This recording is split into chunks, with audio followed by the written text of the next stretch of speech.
Hey everybody, it's Tim, and if you couldn't tell by the thumbnail, in this video we're going to talk about Workhorse Wkhs stock. And really quick, we're also going to look at the overall market. So don't forget to like, subscribe, hit the notification bell. Definitely love each and every one of you, and let's get it. So looking at TradingView, you'll see that overall we do see more red than green. A couple of large cap tech are, 2-3% in the green. We've got Tesla, Amazon, Nvidia. Definitely semiconductors are doing pretty good today. Now, one thing that's really interesting is compared to all of these, small caps are absolutely ripping. We've got, some of my favorites. CleanSpark up 12%. We've got Workhorse we're about to talk about here, 6%. It's actually looks like it's about to break out, if not already breaking out. Bingo's doing all right. We've definitely got a nice green day for small caps specifically. I think small caps are doing best in the market today. And it's very interesting because they have been rolling higher, most of them since May 11. Something interesting to think about. But let's get on with Workhorse, guys. I've got a date for you, and I also want to show you something here on Reddit that is very interesting.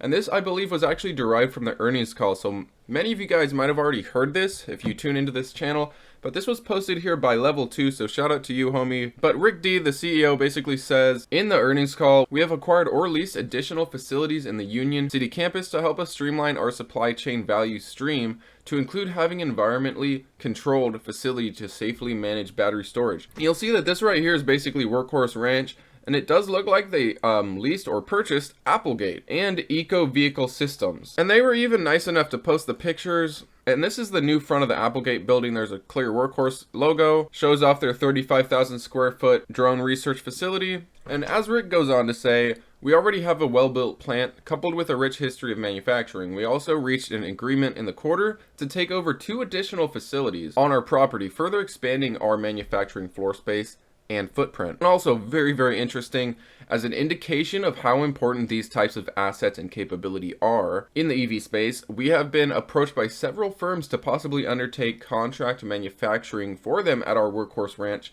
So this means they could actually get some additional funds from some companies creating certain vehicle parts and things of that nature. So it's very interesting. They can actually make money not only from creating their own vehicles, their own last mile delivery vans, but also possibly helping others out as well. And now this, I remember, was in the Q&A, but let's go over it real quick. And the question was basically about the partnership with Green Power and if there's any business opportunities beyond Green Power. Well, the CEO says, I won't tip off our hand too much, but we do have a factory up in Union City. We've expanded that factory by buying a warehouse up there and buying another facility that we can use for battery storage. He goes on to say, we have a very capable workforce. There's ability to hire more people in the area. There are other people in the EV space today who are talking about building a factory. That minimally takes about 18 to 24 months. And this is important right here. In my experience, in quotes, and I built about 10 factories around the world. That takes minimally 18 to 24 months. So if they haven't broken ground, got permits to secure the steel or the contractors, they're about 2 years out. So there's some people that have actually reached out to Workhorse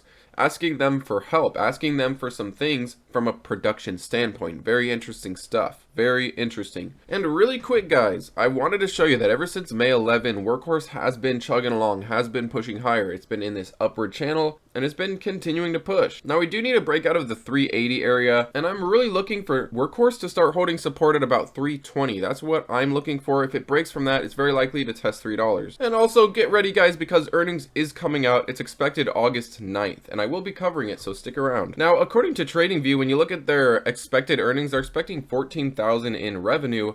And that's funny because that was actually what they got last quarter. And I really don't expect it to be that number. This is going to be a very interesting earnings call. And they're likely to talk about Green Power. They're likely to talk about, how Green Power is supposed to be supplying Workhorse with 200 vehicles per month. And this is supposed to go on for the rest of this year. Now, if you guys want me to cover Green Power, let me know down below. I've been hearing recent news about them as well. But that's all I got for you today, guys. How are you feeling about Workhorse? What do you think about earnings coming up? And what do you think about their expansion? Don't forget to leave a comment below. Thanks as always, and take it easy.